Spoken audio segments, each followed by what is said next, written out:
Hello friend, this is Dev and you are watching my YouTube channel. So hey guys, again I'm here with the Indian Express editorial.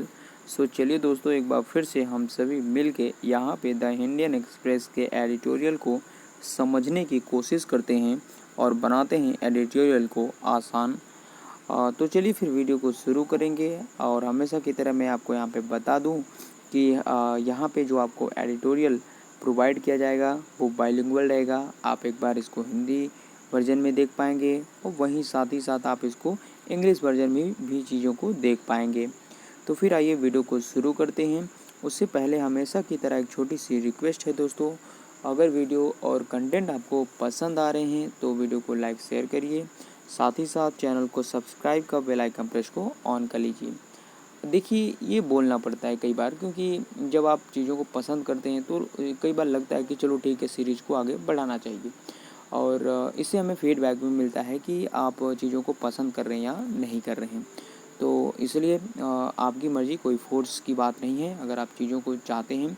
क्योंकि आप देख लें पूरे YouTube में ऐसा कोई भी क्रिएटर्स नहीं है जो आपको हिंदी वर्जन दिखाते हुए चीज़ों को पढ़ाता है। देखिए ट्रांसलेट करना अलग बात होता है, लेकिन आपको चीज़ें दिखा देना एज इट इज़ जो इंग्लिश में लिखी हुई है उसका हिंदी वर्जन, तो ये थोड़ा मुश्किल होता है और आप इस प्रकार की कहीं भी चीज़ें और कंटेंट नहीं पाएंगे। मे बी मेरे अकॉर्डिंग जहाँ तक मैंने सर्च किया है यूट्यूब में ऐसा कुछ नहीं है, और अगर कोई मिले तो ठीक है आप वहाँ से भी चीज़ों को देख सकते हैं। लेकिन यहाँ पे क्या होता है, हमारा माइंड कई बार हिंदी जब तक वर्ड को देखता नहीं तब तक वो सारी चीज़ों को समझता नहीं। इसलिए मैं आप सभी के लिए कोशिश करता हूँ कि हिंदी के ही वो सारे सेंटेंस और पैराग्राफ लाने की कोशिश करूँ जो as it is English version में आपके एडिटोरियल में दिए गए रहे होते हैं। तो चलिए फिर आप लोगों के लिए मैं कोशिश करता हूँ कि चीज़ों को सरल और सिंपल शब्दों में प्रोवाइड किया जाए। और अगर मेहनत आपको अच्छी लगे तो प्लीज़ वीडियो को लाइक शेयर करिएगा, और अगर चैनल से आप जुड़े रहना चाहते हैं तो चैनल को सब्सक्राइब कर लीजिए और बेल आइकन प्रेस जब ऑन करते हैं तो आपको नई नई वीडियो आप तक पहुंचती रहती है सबसे पहले। तो चलिए फिर मैं वीडियो को शुरू करता हूं। तो यहाँ पे आप देख सकते हैं द इंडियन एक्सप्रेस एडिटोरियल के फ्रंट पेज है, और यहाँ पे बात करते हैं ये 9 जुलाई का है। और एक्चुअली मैं सुबह वीडियो इसमें अपलोड नहीं कर पा रहा हूँ दोस्तों। इसका एक सिंपल सा कारण ये है कि मैं सुबह चला जाता हूँ ऑफिस वर्क के लिए, और वहाँ पे कई सारे काम होते हैं जिसकी वजह से मैं चीज़ों को मैनेज करने में टाइम ज़्यादा लगा देता हूँ, तो उसकी वजह से मुझे टाइम नहीं मिलता। So sorry for that, I really sorry for that.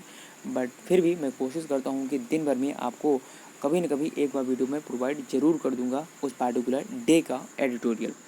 चलिए फिर ज़्यादा टाइम नहीं लेते हुए वीडियो को शुरू करते हैं और चीज़ों को समझने की कोशिश करते हैं। तो जैसा कि आप यहाँ पे देख पा रहे होंगे दोस्तों, बात करी जा रही है लीड लाइक अबे, और कहा जा रहा है कि सिंजे अबे रेडिकली अल्टर्ड जापान से trajectory, articulated the idea of Indo-Pacific.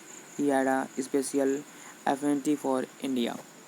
तो चलिए ये कुछ इंटरनेशनल रिलेशन से रिलेटेड ये न्यूज़ है, तो आइए उसको भी चीज़ों को कनेक्ट करके सीखने की कोशिश करते हैं। तो देखिए सबसे पहले बात करी जा रही है इस पार्टिकुलर एडिटोरियल के मीन्स को समझने की कोशिश करते हैं, यानी कि अबे की तरह लीड करें। अब ये किस रेफरेंस में लिया गया है अभी इसका मतलब समझ में आया नहीं है। वहीं पे सब टॉपिक की बात करें तो कहा जा रहा है कि शिंजो आबे ने जापान के प्रक्षेप वक्र को मौलिक रूप से बदल दिया है, इंडो पैसिफिक के विचार को स्पष्ट किया है। तो ऐसा यहाँ सब टॉपिक दिया गया है। आइए जानने की कोशिश करते हैं क्या है पूरी न्यूज़, और जानने की कोशिश करते हैं क्या है खास आज के एडिटोरियल में। तो बताया जा रहा है the assassination Friday of former Japanese Prime Minister Shinzo Abe has taken away one of tallest world leaders of our time. Abe radically altered the geopolitical trajectory of Japan, reimagined the regional future by inventing the Indo-Pacific as well as the Quadrilateral Security Forum, and built a strong strategic partnership with India. What makes the assassination even more shocking has been traditionally tranquil ethos of Japan that has largely been alien to the gun culture. and politics of violence that has rocked other Asian and Western societies. आगे ये भी बता रहा है, ये editorial के जो author हैं बता रहे हैं कि अबो who had two stints at the helm during 2006 to 7 and 2012 to 20 was the longest serving prime minister since the Second World War in country that saw a frequent turnover of the top leadership. यानी कि लगभग second world war के बाद ये वो पहले prime minister हैं जो बहुत ही ज़्यादा लंबे समय तक शासन की बागडोर अपने हाथ में रखी है। आगे कहते हैं कि देख सकते हैं away will be remembered not just for the length of time he served as prime minister. He will be recalled for his bold leadership that actively sought to shake Japan out of its post-war political positivity and turn it into a normal nation ready to pursue its national interest unapologetically and reclaim regional leadership. तो यहाँ पे आइए इसको समझने की कोशिश करते हैं क्या है इस पार्टिकुलर एडिटोरियल और इस पार्टिकुलर पैराग्राफ का मीन्स। हिंदी वर्जन की तरफ चलते हैं दोस्तों और जानने की कोशिश करते हैं। कहा जा रहा है कि भारत के प्रति उनका विशेष लगाव था। शुक्रवार को जापान के पूर्व प्रधानमंत्री शिंजो आबे की हत्या ने हमारे समय के सबसे बड़े विश्व नेताओं में से एक को छीन लिया है। अच्छा चलिए थोड़ा मैं इसको छोटा कर देता हूँ ताकि चीज़ें क्लियर रहें। हाँ बिल्कुल, तो चलिए चलते हैं। आबे ने कहा कि बताया जा रहा है कि आबे ने जापान के भू राजनीतिक प्रक्षेप वक्र को मौलिक रूप से बदल दिया। इंडो पैसिफिक के साथ साथ चतुर्भुज सुरक्षा मंच का आविष्कार करके क्षेत्रीय भविष्य की फिर से कल्पना की और भारत के साथ एक मजबूत रणनीतिक साझेदारी का निर्माण किया, जो बात हत्या को और भी चौंकाने वाली है। साथ ही साथ बताते हैं कि वह जापान का पारंपरिक रूप से शांत लोकाचार जो बड़े पैमाने पर बंदूक संस्कृति और राजनीतिक हिंसा से अलग रहा है, जिसने अन्य एशियाई और पश्चिमी समाजों को हिलाकर रख दिया है। आबे जिनके पास 2006 और से लेकर 7 और 2012 से 20 के दौरान 2 कार्यकाल थे, दूसरे विश्व युद्ध के बाद से सबसे लंबे समय तक सेवा देने वाले प्रधानमंत्री थे। जिसे देश में शीर्ष नेतृत्व का लगातार कारोबार देखा गया था। आबे को न केवल उस समय तक याद किया जाएगा जब तक उन्होंने प्रधानमंत्री के रूप में कार्य किया, उन्हें उनके साहसिक नेतृत्व के लिए याद किया जाएगा जिन्होंने सक्रिय रूप से जापान को युद्ध के बाद राजनीतिक निष्क्रियता से बाहर निकालने की कोशिश की। और आगे यह भी कहा जा रहा है, चलिए थोड़ा आगे बढ़ाते हैं इसको।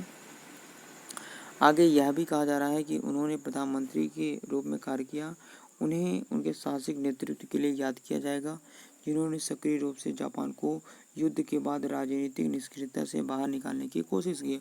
इसे एक सामान्य राष्ट्र में बदल दिया जो अपने राष्ट्रीय हितों को बिना किसी खेद के आगे बढ़ाने और क्षेत्रीय नेतृत्व को पुनः प्राप्त करने के लिए तैयार था। द्वितीय विश्व युद्ध के बाद जापान ने अपना सिर नीचा रखने, अपनी बिखरी हुई अर्थव्यवस्था को पुनर्निर्माण और शाही युग में राष्ट्र को पापों का प्रायश्चित करने पर ध्यान केंद्रित किया। शीत युद्ध की समाप्ति के बाद से जापान पर जो दुनिया की दूसरी सबसे बड़ी अर्थव्यवस्था बन गया था, एशियाई और वैश्विक मामले को आकार देने के लिए एक बड़ी जिम्मेदारी लेने के लिए दबाव बढ़ रहा है। तो ये कुछ क्वालिटीज़ आप देख सकते हैं, उन्होंने कहाँ से कहाँ पहुँचाया जापान को। और आगे यह भी कहा जा रहा है कि जबकि अधिकांश नेताओं ने उस कॉल को टाल दिया, आबे ने जापान की भूमिका को फिर से शुरू करने के लिए साहसपूर्ण कदम बढ़ाया। 2010 में चीन के लिए वैश्विक आर्थिक पदानुक्रम में दूसरा स्थान गंवाने और बीजिंग के बढ़ते राजनीतिक दबदबे ने आबे को जापान की नीतियों पर मौलिक रूप से पुनर्विचार करने के लिए राजी कर लिया। यद्यपि वह युद्ध के बाद शांति संविधान की शर्तों को संबोधित नहीं कर सका, जिसने जापान की क्षेत्रीय सैन्य भूमिका को गंभीर रूप से खराब कर दिया। आबे ने अपने राष्ट्रीय सुरक्षा प्रतिष्ठान को आधुनिक बनाने के लिए कई कदम उठाए। सैन्य कार्यवाहियों के सेट को चौड़ा कर दिया कि जापान की आत्मरक्षा बलों अमेरिका के साथ सैन्य गठबंधन को मजबूत किया है, साथ ही साथ और ऑस्ट्रेलिया और भारत जैसे अन्य एशियाई देशों के साथ मजबूत सुरक्षा सहयोग के लिए आधार बनाया। और आगे की चीज़ें यहाँ से आप देख सकते हैं। कहा जा रहा है कि जापान की पारंपरिक राजनीतिक कल्पना में एशिया का अर्थ बड़े पैमाने पर पूर्वी एशिया था। जापान की भू राजनीति के एक नाटकीय पुनर्रचना में आबे ने अगस्त 2007 में भारतीय संसद को अपने संबोधन में इंडो पैसिफिक के विचार को व्यक्त किया और एशियाई लोकतंत्रों के गठबंधन के निर्माण का भी आह्वान किया।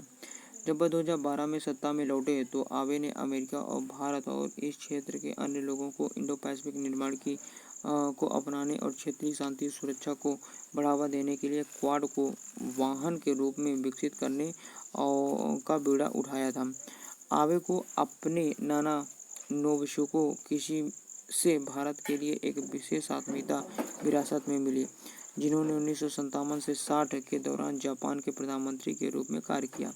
किसी ने नेहरू के भारत के साथ एक विशेष साझेदारी बनाने की मांग की थी, लेकिन 1960 के दशक के बाद द्विपक्षीय संबंधों में लगातार राजनीतिक शक्ति खो गई।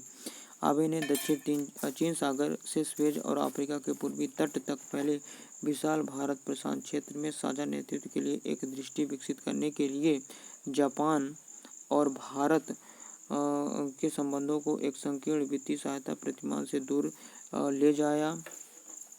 एंड यह एक ऐसी विरासत है जिसे भारतीय राजनीतिक वर्ग लंबे समय तक नहीं भूल पाएगा। So hey guys, this was all about the today's editorial of the Indian Express and I hope it would be understandable to you. तो चलिए फिर वीडियो को यहीं पे एंड अप करते हैं गाइस। अगर वीडियो कंटेंट आपको पसंद आ रहे हैं तो वीडियो को लाइक शेयर करें, साथ ही साथ चैनल को सब्सक्राइब कर बेल आइकन प्रेस को ऑन कर लें। चलिए मिलते हैं नेक्स्ट वीडियो में। So till then take care and see you. जय हिंद।